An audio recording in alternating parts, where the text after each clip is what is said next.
In 1914, in a cave in southern France, archaeologists found something that shouldn't have been there: a child's footprint, frozen in ancient clay.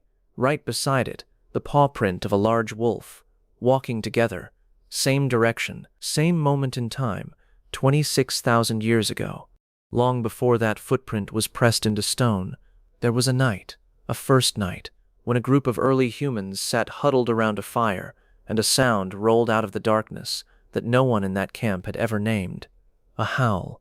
For early humans, sitting in the open with nothing but firelight between them and the night, that sound would have landed exactly the way it lands in you now: a held breath, a tightened grip on whatever tool was nearest, eyes scanning a blackness that offered nothing back. They didn't know what a wolf was, not yet, not the way we do. They only knew that something out there was speaking, and it wasn't speaking to them. What did they do? Your body already knows the answer, because it still carries the same wiring. That low, rising sound triggers something ancient in your nervous system before your mind even processes what it is. Scientists call it an acoustic startle response. Your amygdala, the almond-shaped alarm center deep in your brain, reacts to certain frequencies before conscious thought has a chance to catch up. Your brain doesn't need to know what's making that sound to decide it should worry about it. Here's what the fossil and genetic record actually tells us. Around 40,000 years ago, across Ice Age Eurasia, humans and a now extinct population of wolves shared the same frozen landscape, the same herds, the same brutal winters. They were, in a very real sense, competitors. Two different predators, circling the same prey, watching each other from a distance long before either species trusted the other enough to come close. A howl in that world wasn't just noise, it was information. Wolves howl to hold a pack together across miles of open tundra, to warn rival packs off a territory, to call scattered hunters back to a fresh catch. A single howl can travel for several miles across open, cold air, which means that first howl an early human ever heard might have come from a pack the person never even saw. Every howl was a message written in sound, and humans were reading a language they didn't speak, guessing at meaning from tone alone. Was it a warning? A location? A threat aimed at them specifically? There was no way to know, and not knowing is its own particular kind of fear. A bark feels close and immediate.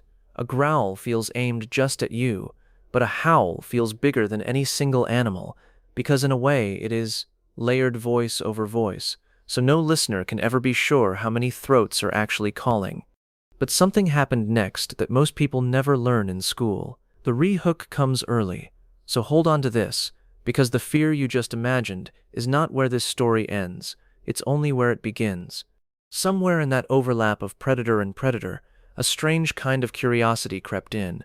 Not every wolf kept its distance. Some lingered at the edges of human camps, drawn by scraps, by warmth, by the smell of meat left near the fire. And not every human reached for a spear. This is the part the data actually backs up, and it still surprises people. Genetic studies led by researchers including evolutionary biologist Robert Wayne trace the split between wolves and the earliest dogs back tens of thousands of years, likely beginning with wolves that were simply bolder, calmer, more willing to sit at the margin of human light instead of vanishing into the dark. Natural selection did the rest. The wolves who could tolerate a nervous human staring back at them got fed. The ones who couldn't didn't stick around long enough to pass on that boldness. Generation after generation, an entirely new kind of animal quietly took shape without anyone deciding to build it. A famous, decades-long fox experiment in Siberia backs this up.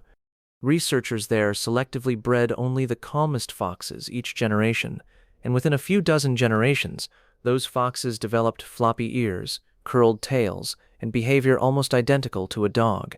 Tameness alone, chosen again and again, reshaped an entire animal. No one sat down and decided to invent the dog. It happened the slow way nature usually works, through thousands of small, ordinary choices that quietly added up to something enormous. If you've made it this far, you're clearly the kind of person who actually sits with a question instead of scrolling past it. A quick subscribe helps more of this reach you. So imagine that same fire, a few generations later. The howl still rises out of the dark. But now, somewhere just past the firelight, a pair of eyes reflects the flame back instead of fleeing it. The fear response in your chest is still the same, wired into the same ancient circuitry, but something new sits alongside it now. Recognition. Maybe even the faintest thread of trust. That's the twist most people never expect. The howl that once meant stay away eventually became a sound some humans learned to listen for, because it meant a familiar shape was somewhere nearby in the dark, and that shape wasn't hunting them. The very sound that once triggered pure fear slowly turned into an early warning system, freely given. Scientists studying that ancient partnership, including researcher Pat Shipman, have proposed that this early alliance may have given certain groups of ancient people a real edge. Extra eyes, extra ears, extra warning against threats moving in the dark, in exchange for food and fire. A camp with a few tame, alert wolves nearby could sleep a little deeper and notice danger a little sooner than a camp without them.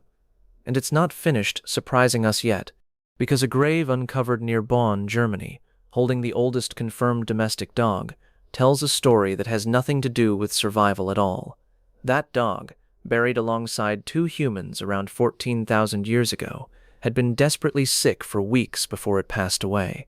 Its teeth show it could barely eat, and yet the isotope evidence in its bones shows it was nursed, fed carefully chosen food, kept alive well past the point where it offered any use as a guard or a hunter.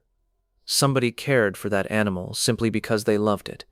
Long before dogs earned their keep, someone decided a sick, useless wolf descendant deserved to be fed by hand, with nothing to gain from it.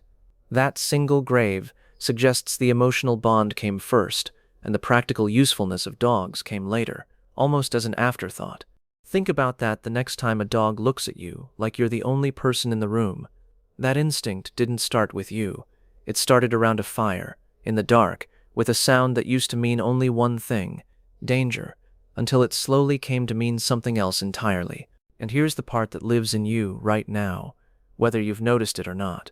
If you've ever felt your chest tighten at a strange sound in your house at night, and then felt an odd wave of relief the second your own dog lifted its head and looked calm, you've lived out the entire arc of this story in a single moment.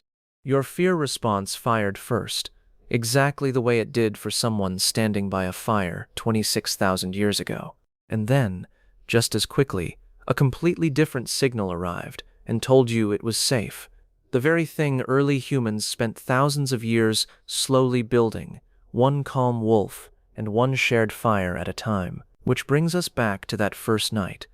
The one no one recorded, that we can only reconstruct from bone and stone, and the wiring still humming in your own chest right now. Somewhere, on a night lost to time, a group of early humans heard a howl rise out of the darkness and felt their whole body go still with fear. They had no idea that sound was the opening note of the oldest friendship our species would ever make. If a howl, or a bark, or even just the sound of paws on your floor at night has ever pulled at something in you that you couldn't quite explain, leave a comment and tell that story. And if this changed the way you'll hear the next howl in the distance, a like helps this reach someone who needs to feel it too. Thank you for watching.